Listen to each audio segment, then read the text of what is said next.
Vamos continuar analisando aqui agora uma outra pseudoclasse.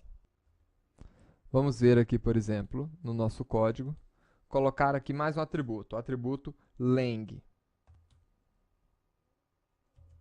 O atributo lang, ele informa a língua que nós queremos estar adotando aqui para esse conteúdo. Então, esse conteúdo ele é para o idioma inglês. Isso aqui é o que a gente está falando para o browser. Então, por enquanto, não tem nenhuma modificação. Mas nós podemos aqui utilizar mais uma pseudoclasse, né? Na nossa tag A, eu quero utilizar a pseudoclasse aqui, lang. Essa pseudoclasse ela vai ser utilizada aqui, e aqui eu vou informar em qual é o lang que eu quero adotar, é o lang inglês aqui, na língua inglesa, e aí eu posso colocar uma outra cor aqui,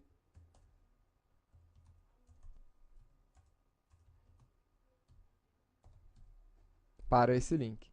Então ele mudou a cor do link por conta do elemento ser em inglês, né? Se eu quisesse aplicar esse elemento, essa pseudoclasse para qualquer elemento aqui, né? Simplesmente eu poderia tirar o nome do elemento e ele passaria a aplicar para todos os elementos que tenham a marcação lang em inglês, né?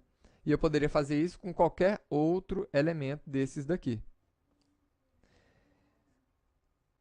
Vamos dar uma olhada agora nos pseudo-elementos. Essas aqui foram as pseudoclasses que nós acabamos de analisar. Agora vamos ver aqui os pseudo-elementos. Vamos começar com o pseudo-elemento firstLine. Mas antes, vamos alterar aqui um pouquinho o nosso código, né? Vou colocar aqui um elemento em bloco, o P, e vamos colocar aqui um pequeno texto. Vamos renderizar o resultado aqui agora. Então, nós temos um texto, né? E aí, neste texto, nós vamos aplicar aqui alguns pseudo-elementos. Então, o pseudo-elemento aqui, firstLine, que é o primeiro que a gente vai usar, ele destina-se a aplicar estilos na primeira linha do texto, né? Mas esse texto tem que estar contido em um elemento em bloco. Então, a gente pode ter aí elementos inline, pode ter rótulos, a gente pode aplicar isso em tabelas, inclusive.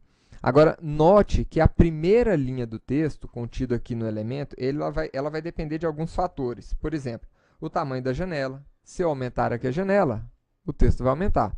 Então, a primeira linha vai ficar um pouquinho maior. Se eu diminuir, vai ficar um pouco menor. Vai depender do tamanho da fonte, vai depender desses fatores, de tabulação, enfim. Então, a quantidade de texto que a gente vai estilizar com esse pseudo-elemento vai variar de acordo com esses fatores. Então, vamos começar aqui, né? Eu quero alterar aqui a cor do elemento P, né? Que é o elemento que nós estamos utilizando aqui no parágrafo. E eu quero alterar a primeira linha deste elemento. Então, first line. E aqui nós podemos colocar a primeira linha apenas com a cor azul.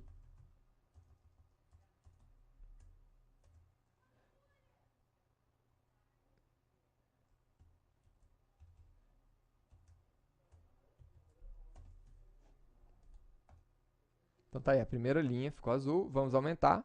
Então, aumentamos o tamanho do browser, ele deixou a linha, que ficou um pouco maior, azul também. Outra coisa que outro pseudo-elemento legal aqui de utilizar são as first letters. O pseudo-elemento first letter, ele destina-se a aplicar estilos à primeira letra do texto de um elemento em nível de bloco também. Agora, para que o estilo seja aplicado, não pode haver nenhum conteúdo antes do início do texto. Por exemplo, uma imagem, né, ou outro elemento. Esse pseudo-elemento ele é usado para obter um efeito tipográfico ali, bastante comum e conhecido como capitalização inicial, que consiste em aumentar o tamanho da primeira letra de um parágrafo. Então, por exemplo, vamos alterar aqui. Vou colocar aqui P first letter. E vamos alterar aqui o tamanho da primeira letra. Vamos colocar aqui 40 pixels. Tá aí, então a primeira letra ficou bem maior. A gente poderia alterar a cor, inclusive.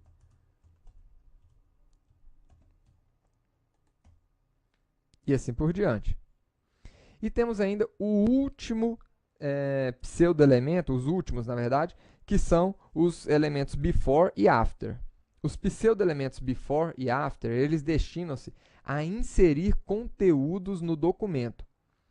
Então, os conteúdos eles são definidos na regra de estilo usando a propriedade content e inseridos antes, né, usando before, ou depois, usando after, do elemento alvo que a gente está adotando aqui.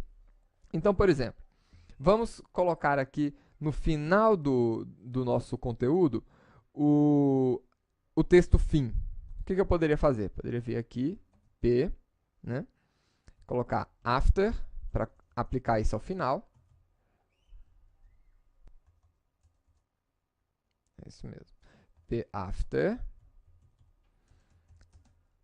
E vamos aplicar aqui, colocar um texto. Então, usando o atributo content, eu vou aplicar aqui um texto fim. Né? E vamos fechar aqui. Vamos ver o resultado. Colocou o texto fim aqui no final para a gente. E se eu quisesse colocar um texto antes?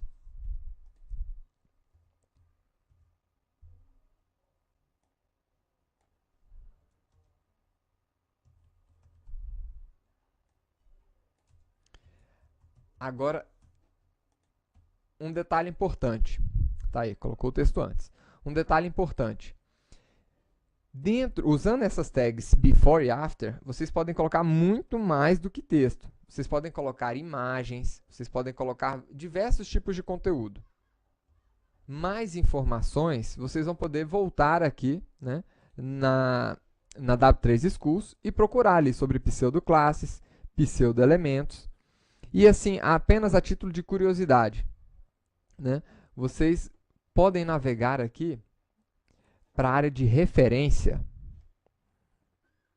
e vocês vão encontrar logo no início aqui a lista de seletores que nós já estudamos nessas últimas 3 aulas.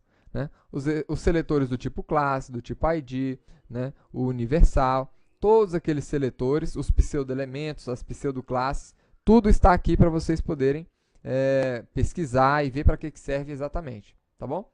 Então, até a próxima aula, pessoal. E usem muito bem aí os seus seletores. Até lá!